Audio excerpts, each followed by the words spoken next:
Oh, hey, Alice. Good timing. You walked in at the perfect time. I'm sitting here with Cordie, and we got Pete Rains from Bred Raptors. Dude, thank you so much for being here. Oh, thanks for having me. I forgot to ask, is this going to be videoed? Yep. Yeah, video and audio. Why you clean the room, right? Okay. Well, it's a good thing I look really pretty, so Yeah. I got my face. I got my face on. Yeah. Yeah. Thanks for cleaning up and looking beautiful. We appreciate Thank you. I being. woke up like this. Thanks. So you just finished up a tour, right? We did. We just finished up a almost 5-week tour across the U.S. out to Colorado and back. So I'm still kind of getting used to being in one place for more than a day. It's not really suited for me, but you know, that's what other people do in life. So I'll get it one of these days.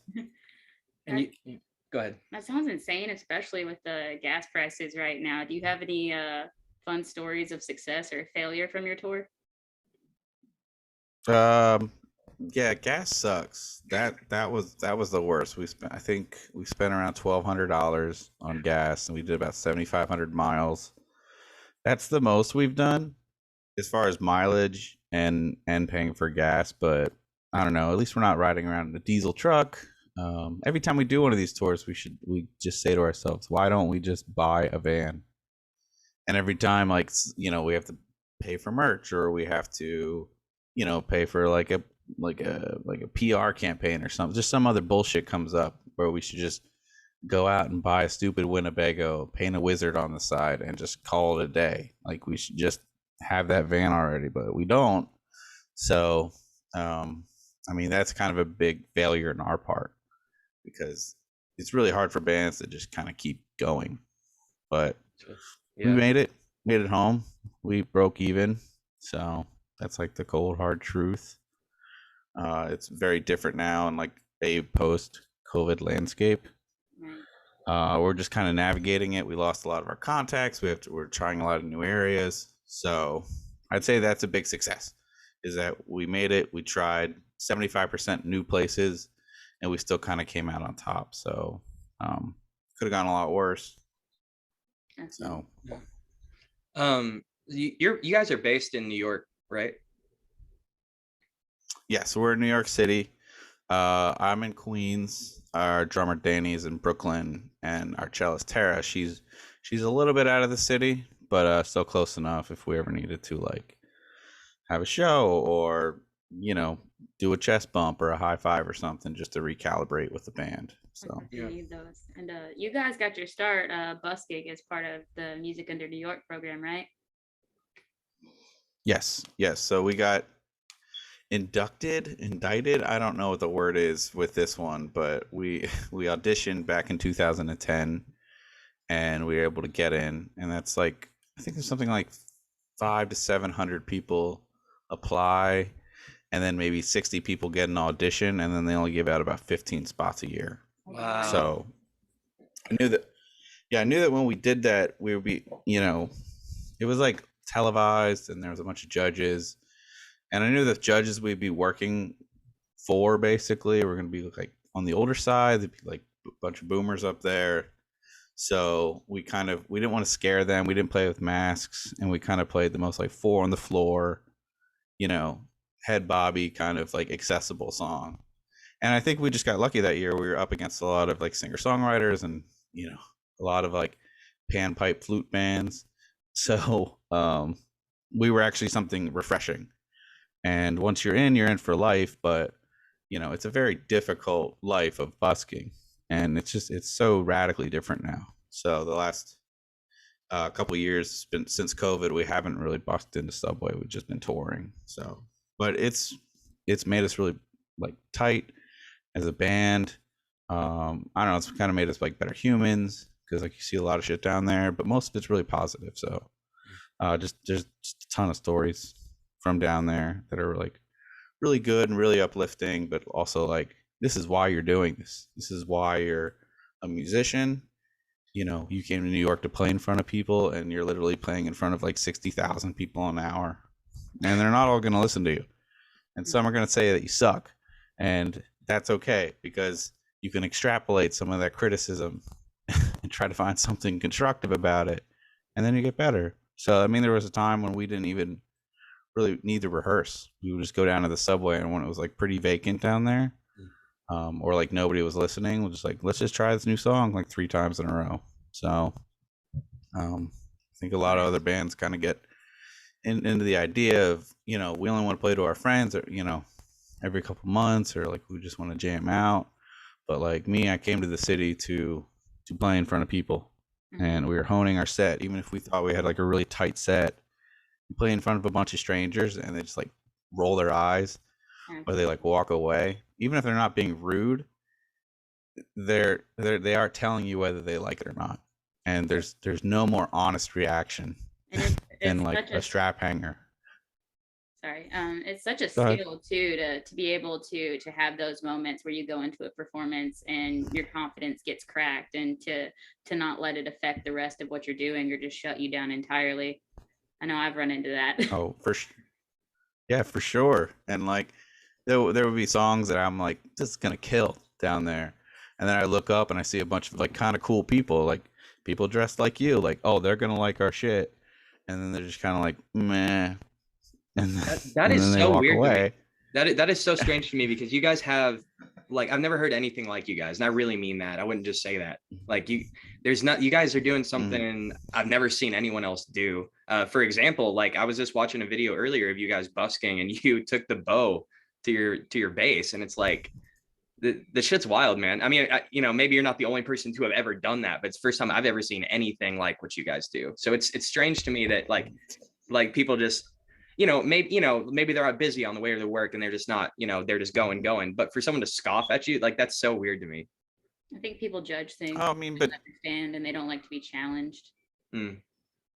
That's definitely true. And a lot, I mean, I get it. Like, we're in their territory. That's like, and I get it too. Like, I take the subway every day when I had to work in Brooklyn. So we're down there, we're kind of invading their oral space, and it's not their cup of tea. So I get that. Like, you have to win people over, and that's what I kind of really liked about it was, you know, that they're coming from a place of skepticism already, and then they see us wearing masks, and then they see that there's no vocals, and they see a weird instrument, and they see a cello, and then they see doofy old me like with a violin bow playing the bass. I could see them coming from a place of like reticence, of like, I don't know if I want to listen to this, but like winning them over, that's like the best thing for me. Like that means a lot. If we can win over somebody that would never see us live, like some tech or like finance bro or something, he's not going to come to, you know, Bushwick to see us play on a Tuesday night, but he might see us on his way home from work, and all of a sudden we have a fan, and hopefully he's super rich and he's going to buy like 10 of our CDs. I don't know. Like, these are my fantasies.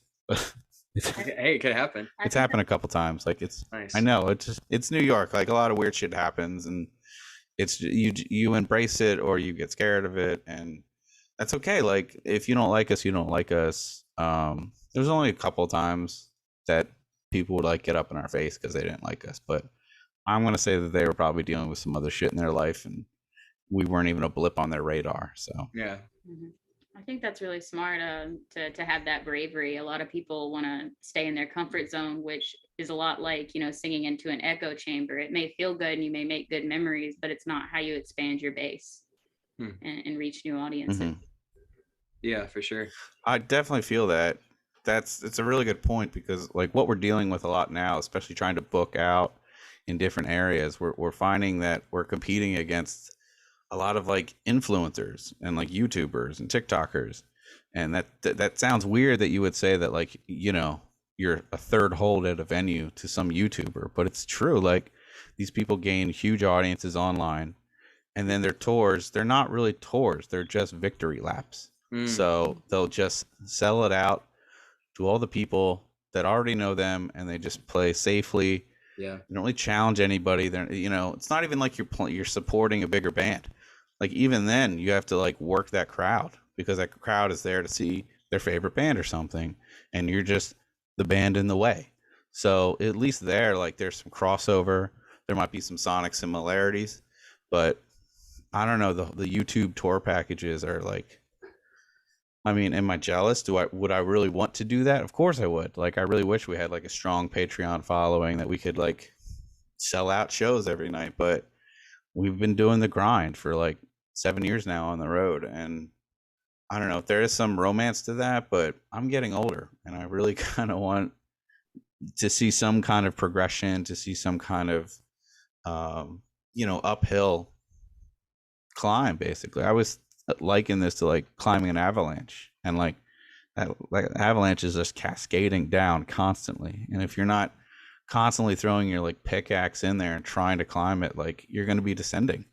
So there's no standing still. There's your philosophy. Yeah. No standing still, only moving forward and falling backwards. Yeah, that's how I feel. Yeah, you have to. It's you have to evolve too. Like you can't just keep sounding the same, and it's tough because we see a lot of bands in the subway too that they know what works, and it's been working and they can make money, but it's like the same shit over and over again. A lot of the bands that we play with, they really only have like a 15 to 18 minute set. That's it, and they just keep looping that over and over and over again. Tourists. And I kind of I envy some part of that it's just real simple and shit like that. But as musicians and as a songwriter, it'll get really fucking boring to me to just do that over and over and over again.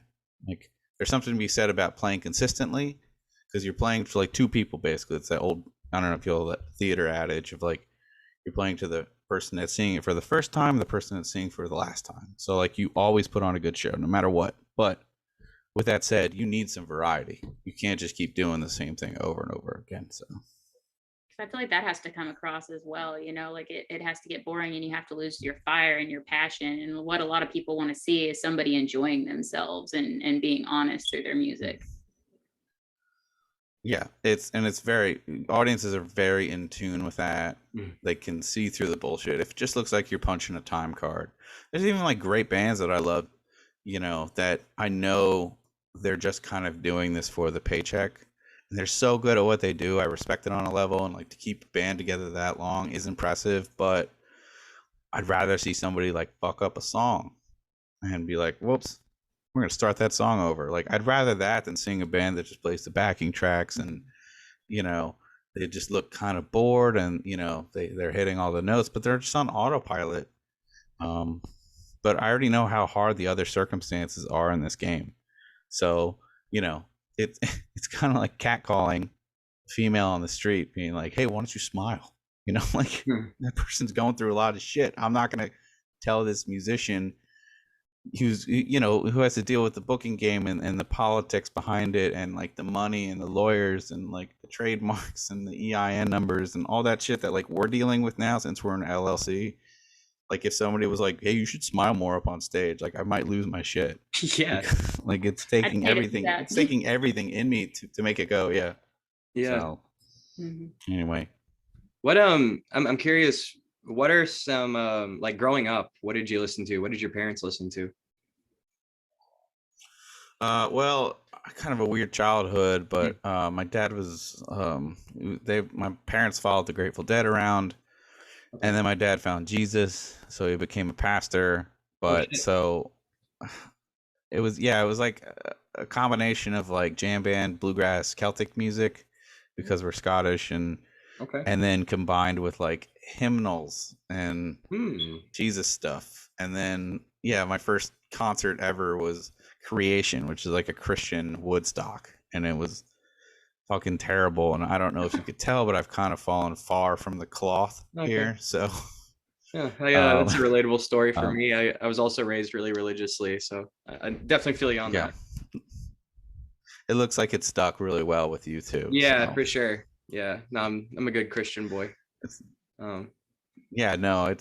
being a bisexual atheist, it doesn't really bode well with that group, but I mean, it is what it is. That's the weird thing, is that those Christian tours, we got asked to be a part of one because I don't think they even knew what we did, but because we don't have lyrics, they're like, hey, this band might be good, and they pay so well and they book out big places. But again, it's like that victory lap thing, because you're just playing to other like weirdo people in the church scene, And like there's some cool bands that might be religious leaning, and more power to them, but I don't think I could play like a religious county fair. Man, My sensibilities might not be taken. you're a real artist, man, because that's an easy sellout. You could have taken that and run with it for sure. Like, I mean, maybe. Yeah, I mean, don't get me wrong. I will sell out for anything. I'm ready. I have enough integrity in my music. Give me a Coke can. I'll do it. But nobody's asking for that. I think in that situation when they did ask, like the dates didn't make any sense and the money wasn't good enough for the band at the time, so I said no. But I kind of just wanted to do it for the story, that would have just been a hilarious tour to go on.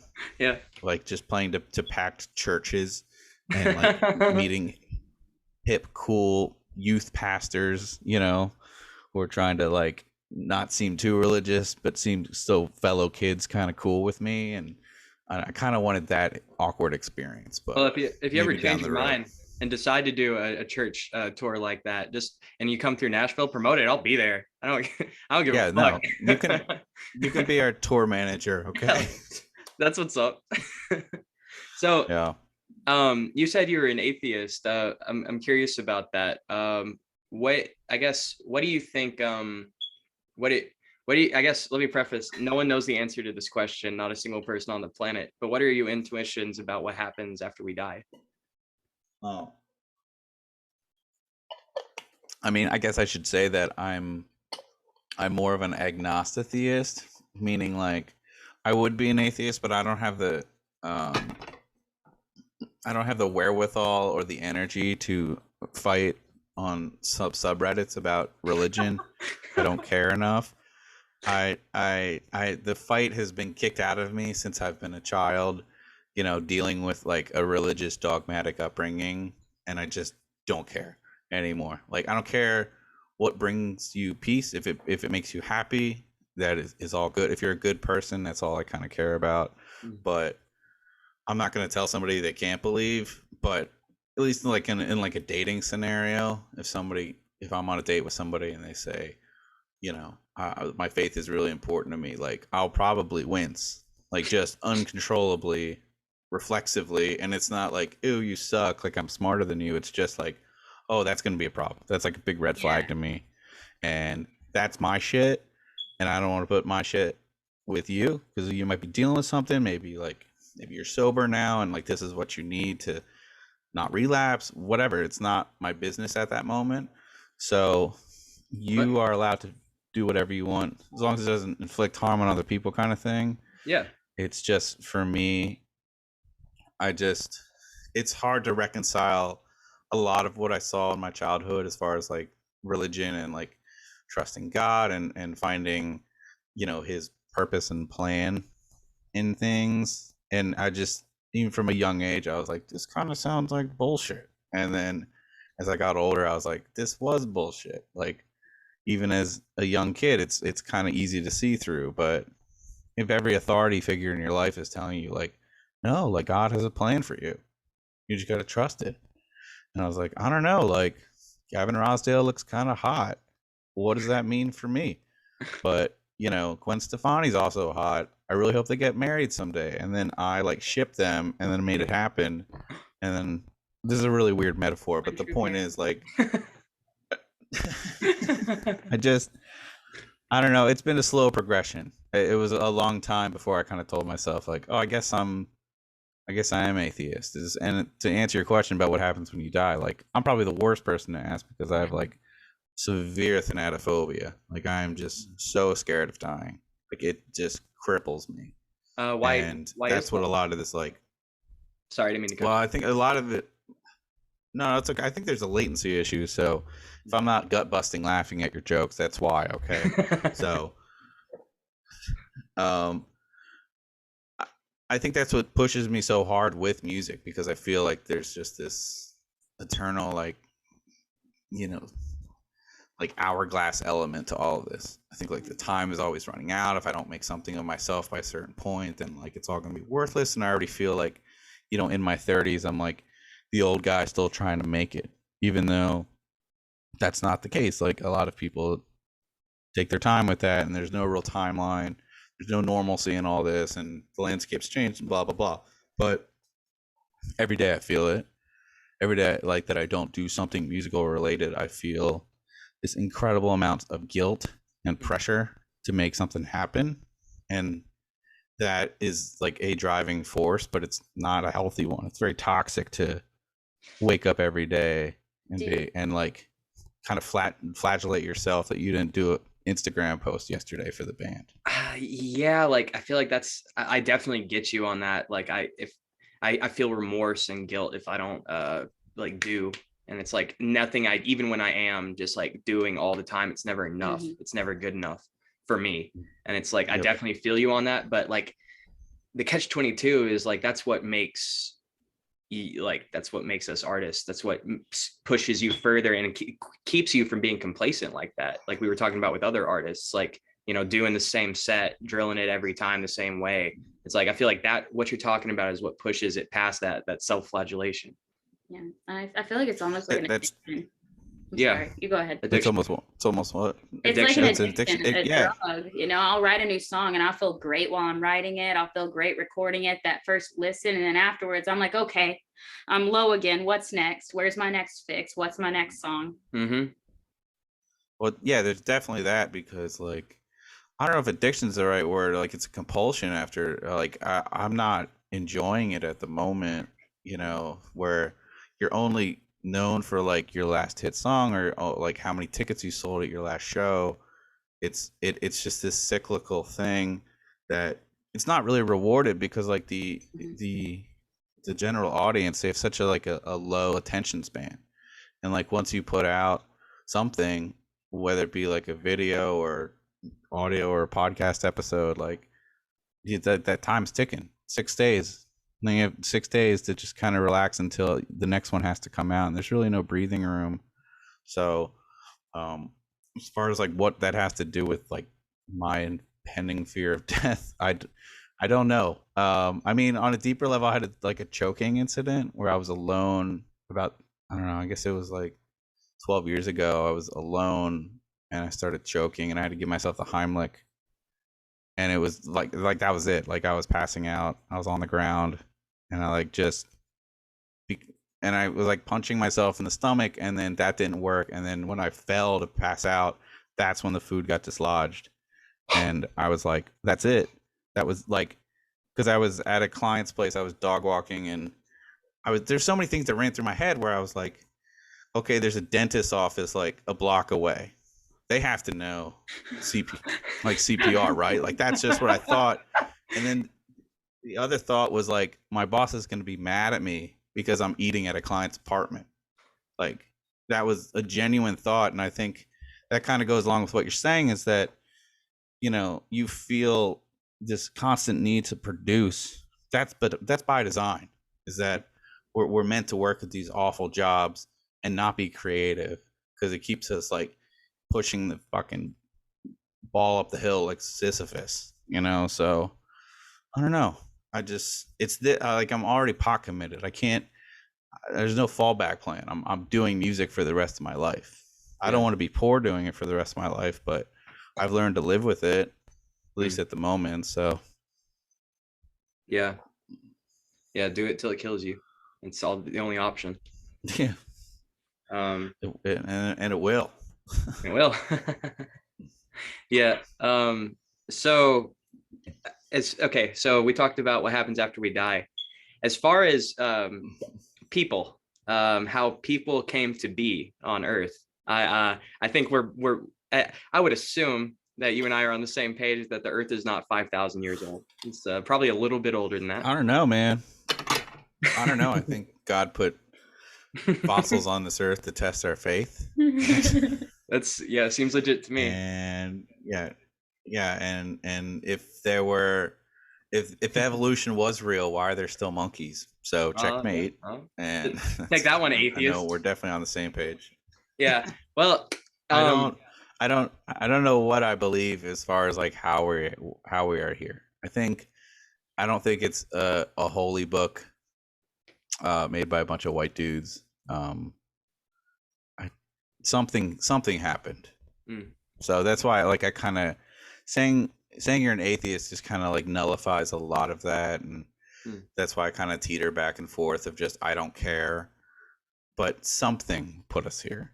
Okay. I don't know what. I don't know how far removed I feel from it, but the fact is, maybe my fear of death and my fear of not mattering in life makes me want to believe in something like reincarnation.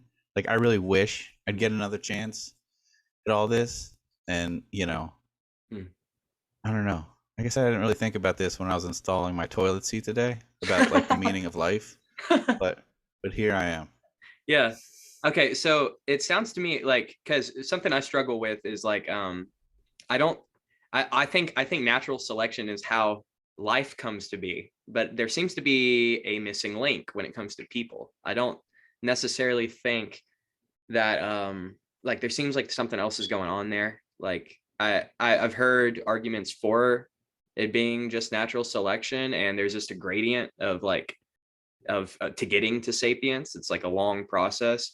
It seems to me though, there's a missing link, like something happened, and it kind of is that, you know, correct me if I'm wrong, but it kind of sounds like that's what you're saying too. I'm not sure.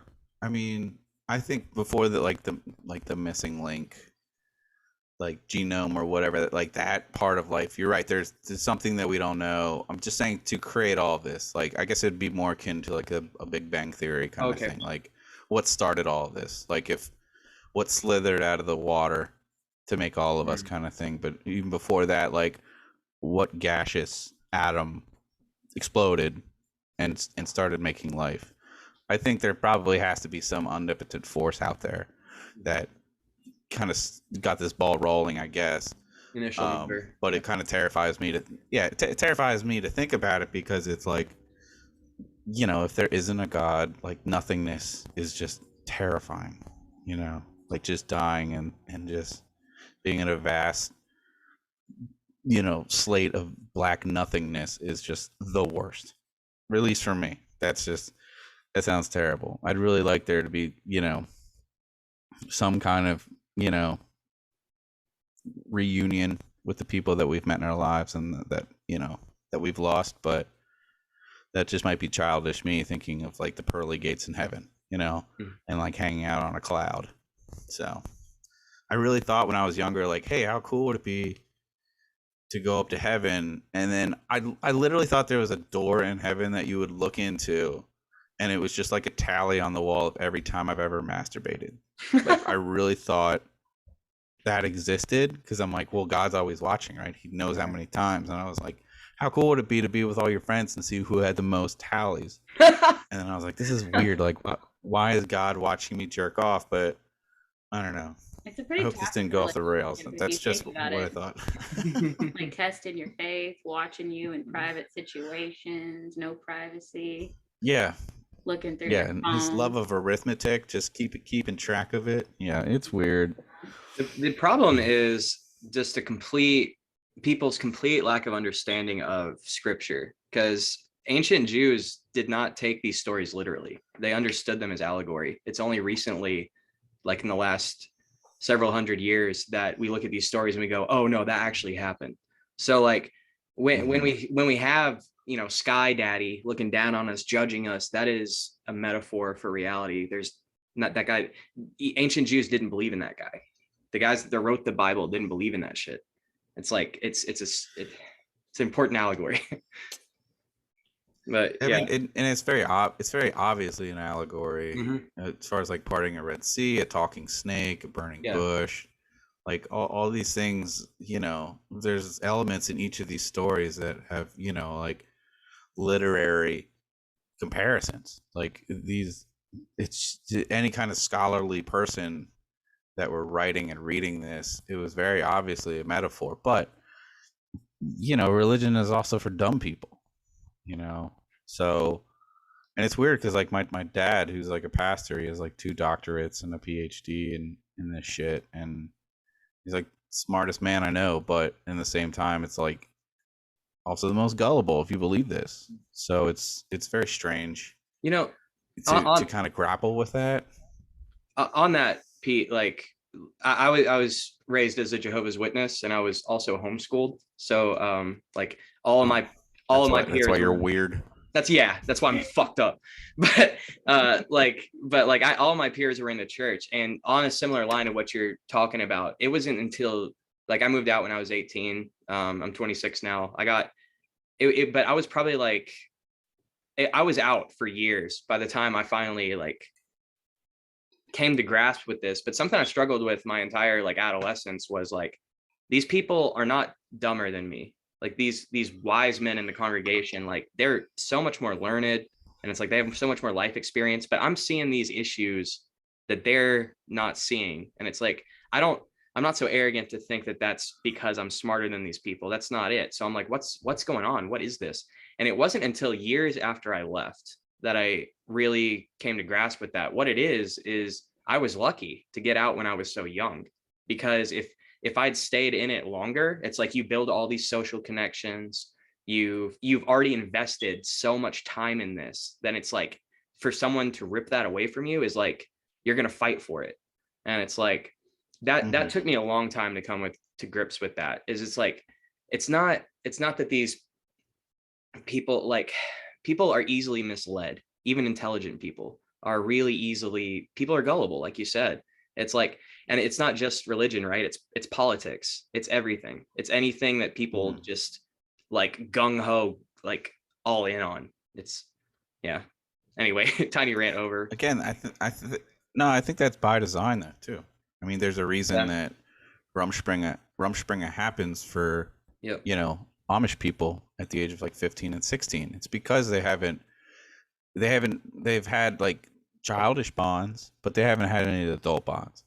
And if you throw them out in the world after they've been sheltered, even for like a year, they're going to be scared to death. And of course they're going to come back. Their entire, life foundation is rocked. And if you come back, you're shunned, so I get that's the same thing with religion. Like it scares you into thinking. It scares you, like if you're afraid of death, it scares you into staying there. Like if you've had hardships in your life, it's like, here's this lifeline and you don't have to do anything, just trust that God will. And then if something happens to you by coincidence, it's like, oh, that's God did that. If something bad happens to you, it's like, well, God has a plan. So it's kind of like this catch-all, guidebook of life if you don't really want to take the reins and kind of handle it yourself. So I think it works for some people. On like a more malevolent side, like it's a great scam. These are tax exempt organizations. I kind of wanted to ask you. You mentioned the Christian music festivals were highly revenue generating, and where do you think that money goes? Do you think it goes back into the community? I think it's all a big tax write-off. I mean, I grew up in the church. It wasn't a lavish evangelical church. Like it was a small Methodist parish, but we didn't have to pay taxes on that. I lived in a parsonage when I was growing up. That's like the church owned house for the pastor. So I grew up in a bunch of them. I know, but I've been to those churches, those mega churches, and I've been to those revivals, and just pouring in money from like politicians, from the state. Like, I don't know what it is. It just seems like this endless slush fund. And the fact that like churches don't have to pay taxes, and we've, lobbied laws to let them be able to control certain, parts of politics. It's very troubling. The handling of abuse claims, and it's just, the whole thing just reeks. And I don't know, people use religion to be shitty to other people that they don't like or they don't understand. And I don't see that ever ending. Like this is just, it's not like, oh, this just happened in the last like couple years or since the civil rights movement. Like religion is one of the most deadly, violent things that we've created on earth. So Christianity alone, like Dark Age Catholics, Crusades, and it's like then to expand out of that, like the horrors of radical Islam, like it's an issue. It's an issue. Just stop watching me masturbate. Stop keeping tally. Just let me live my life. Come on, God. I remember it was just a couple decades ago, the pro-life movement was out there literally murdering doctors in the name of life. Yeah. Yeah. That was definitely a big non-topic for me growing up. I wasn't allowed to talk about abortion at all. So I'm like, why do they latch on to this? Why this one so much? And it's just a political talking point. It's just a way to like rile up a base and get them to vote a certain way, and that's all it's ever been. Those people don't actually care about fetuses. They don't give a shit about life. It's just so exhausting that we're still debating like the same points. So on to much more important subjects. What's your favorite Jurassic movie? That's funny. I mean, obviously the first one is like the only one that really matters. I have a lot of thoughts though, and you actually hit me on an interesting day because I just found a torrent of the new one that's coming out in a couple days. Nice. It's this awful like camcorder version from I think Brazil. I think that was like Brazilian Portuguese on the screen. Oh, yeah. So I watched the whole thing today, and I normally wouldn't do that because like I'm in a Jurassic Park band and it should be like an event, but like this last trilogy has just been fucking terrible. Yeah. And like real awful. Like it encapsulates what I hate most about new cinema and what they're doing. But like because it was such a badly lit, like the sound was awful. It was just such a poorly done camcorder version. I actually couldn't tell how bad all the CGI was. That was like the silver lining in all this. It was like I was like it all looks bad. So I can't tell where it's rotoscoped or whatever. I hated Jurassic World when I hated it. It just, and I don't want to be like the cliche, back in my day we had, animatronics, stuff like that, and now everything's CGI, but there's something to be said for like originality. Like Jurassic World was just beat for beat a meta, elbow nudge. Hey, look what we're doing. It's just like just a throwback to the first one about what worked. Like but they didn't get any parts of the first one that worked right. It's just like, hey, look what we did. We made new dinosaurs because people are bored. Like it just was this meta allegorical thing of like, you didn't stop to think if you should kind of thing. And it's really upsetting as like a Jurassic Park fan. And I think if I didn't have this band, I would be a little more quiet about it. But since everyone asked me about it, I feel like I have to like, I don't know, I like defend the first one, but at the same time, like wash my hands of the franchise. Like the first one can stand on its own. It's not just an excellent dinosaur film. It's like a great film. Like Steven Spielberg's like a fantastic director, and it's just beat for beat, just an amazingly told, like perfectly paced, really entertaining film that stands up to the test of time. And it's crazy. It's almost 30 years old at this point. Like that's fucking bonkers that something is as good as when you're a kid as it is now. And it's not like there's nothing real cheesy. There's nothing cringy really. The effects were so good. Special effects look better. Yeah, they look better now, compared to what we have today because like they were real. It had to be hand in hand with like animatronic stuff and puppetry, and I don't know. They just actually took a lot of time with it. It wasn't just done on like a software program really quick.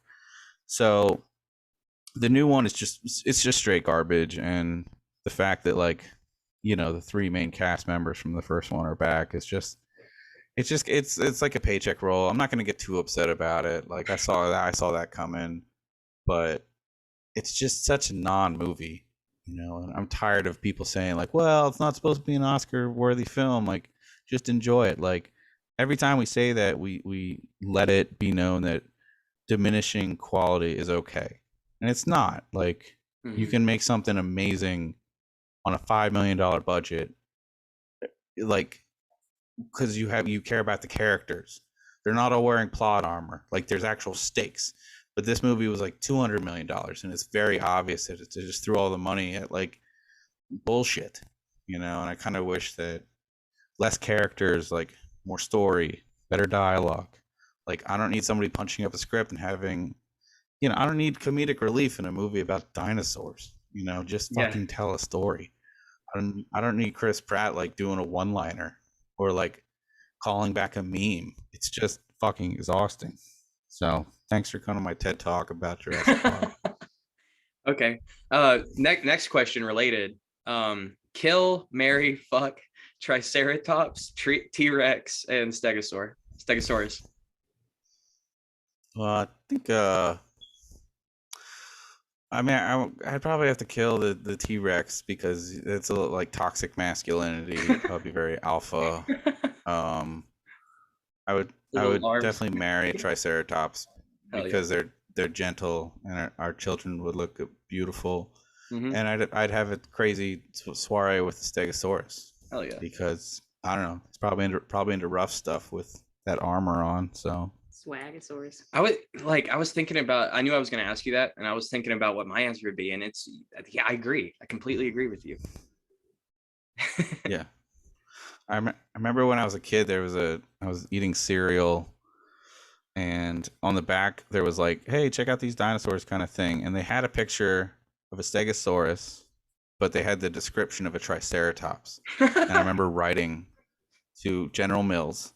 Oh shit! And saying, you got this dinosaur wrong, and here's why it's wrong. Like I totally kid-splained what happened. Damn. And I'm sure it was just like a mistake in printing or something. But they sent a letter. Somebody sent a letter back. I don't know what they were like. Just fucking send this stupid kid a letter, you know, thanking me for pointing out the mistake. And they sent me this dinosaur spoon or something from their gift shop. I don't know, but that it's been all downhill after that.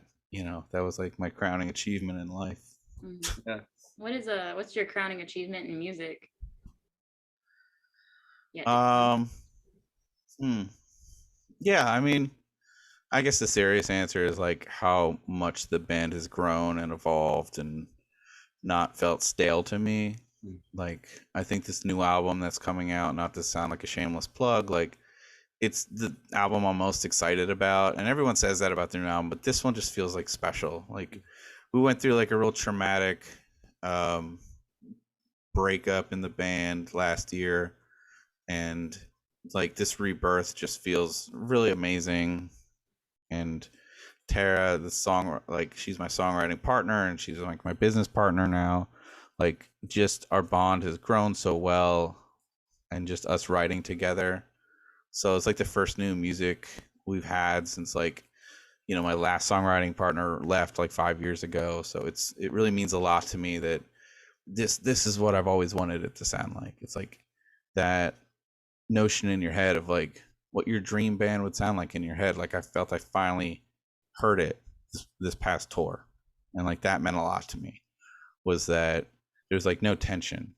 Mm-hmm. If we had a bad show, nobody's gonna like be upset with me.